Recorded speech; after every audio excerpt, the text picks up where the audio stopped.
आदली देणी बाकी असताना गोंय सरकारान सनबर्न आयोजनाक अप्रुव्हल दिला म्हूण त्राजन डिमेलोन घाल्ले जनहीत याचिकेचेर बुधवारा हायकोर्टात सुनावणी जाली. आपूण इडियम फेस्टिवलाक विरोध करिना. सरकारान सनबर्न इडियमा कडच्यान आदली देणी टॅक्स घेवंक ना म्हूण याचिका घाल्या. हायकोर्टान 2014 आनी 16 आदली देणी वसूल करची म्हूण दिल्ले ऑर्डरीक धरून हो वेव्हार म्हूण याचिकादारान दावो केला. याचिकादारान मागला तें अशें: म्युझिक फेस्टिवल आयोजकांकडच्यान 2011 ते 2015 मजगतीं सगळी देणी जाता तितले बेगीन वसूल करपाचे अधिकारिणीक निर्देश दिवचे.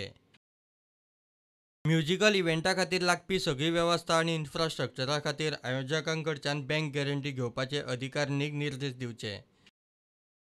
हायकोर्टान प्रतिवादी सरकार आनी आयोजक परसेप्टाक आदल्या देण्यां विशीं शुक्रार मेरेन स्टेटस एफिडेव्हिटार दिवंक सांगला. केस शुक्राराक कोर्टा मुखार येतली. शेनवार आयतारा सनबर्न क्लासीक जावंक पावतलो काय ना तें शुक्रारा थारतलें. प्रुडंटा खातीर सिनियर रिपोर्टर मुकेश कुमार.